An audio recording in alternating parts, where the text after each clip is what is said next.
Hey everybody, welcome to another episode of Eat Me, the lunchtime video. Oops, let me move my thumb there. The lunchtime video, I guess, live stream broadcast thingy for the Cult of Copy PR page. I'm your host, Colin.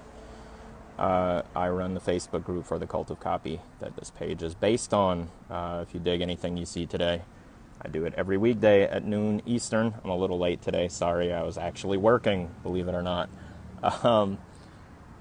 You can join us here on the Cult of Copy PR page and check out any new ones that we do every day. Today's episode, though, is going to be about the hidden cost of being your own boss. This is something I really wish I was better at remembering names and things, but unfortunately I can't remember where I first heard this particular tidbit, but I do remember it was some guy had a podcast and he was interviewing a more successful lady, and she kind of jumped up his ass about his weak goals for what he was doing. His business goals were very poorly defined, and he was just sort of expecting to, get out there and do some stuff and imitate successful people and get where he needed to be. And the point that she made that really stuck with me over the years has been that you can't look at a particular person's success and their outcomes and their results and believe that you can get those without also looking at their life day to day and realizing that that's the cost they pay to have that success. And if you're unwilling to do the day-to-day output that they do, then you can't have what they have, because that's the cost that they pay. And a lot of times they don't think of it as a cost, because the reason they were able to achieve the success that they have is because they're well suited to the work that they do and it doesn't feel like work to them. So the idea that you can see someone who's making multiple millions of dollars, like for example, I have friends that are way, way more successful than me financially, right?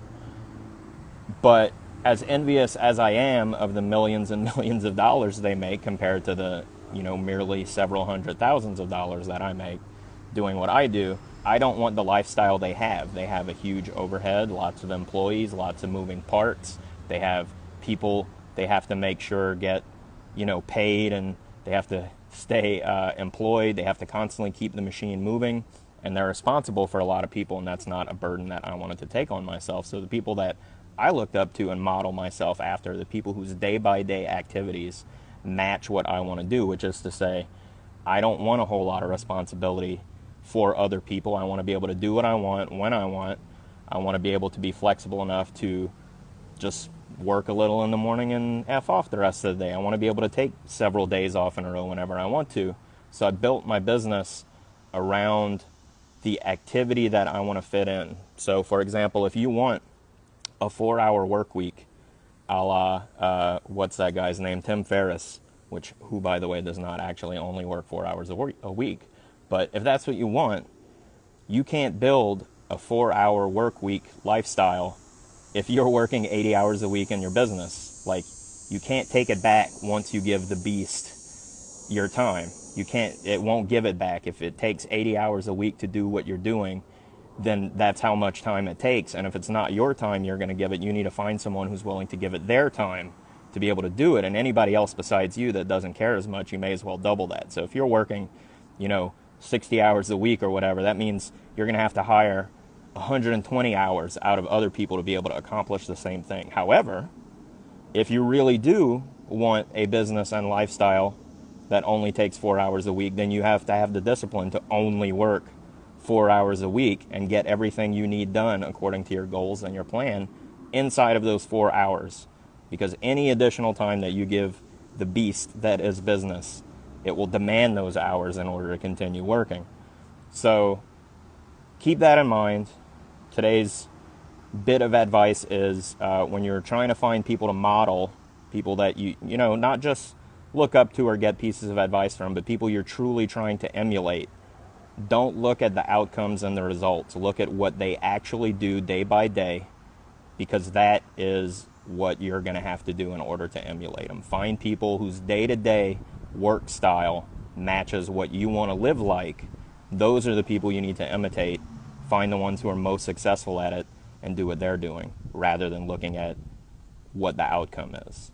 Hopefully that is helpful. I feel like that's a good bit of Monday morning advice, being that, get the week started off right. Set your priorities. Think about what you're doing.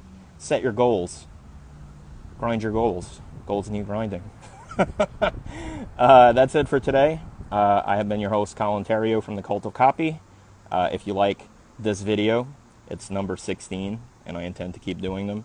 Every weekday at noon Eastern, you can find me right here on this page doing another video. So click follow, subscribe to the page, click like, share it with your friends, and then that's it. I'll see you guys tomorrow for another one of these. Thank you. Bye-bye.